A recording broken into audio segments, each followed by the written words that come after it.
विधि का विधान है मित्र। जिस चीज पर आज तुम घमंड कर रहे हो, कल वही तुम्हारी हार का कारण बन सकती है।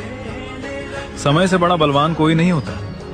आज अगर तुम्हारे पास धन है, शक्ति है, ज्ञान है या सफलता है, तो उसका सम्मान करना सीखो, घमंड नहीं।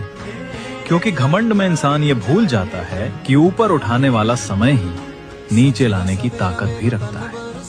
और सबसे बड़ा सच यही है मित्र, इंसान को उसकी दुश्मनी नहीं, उसका घमंड बर्बाद करता है।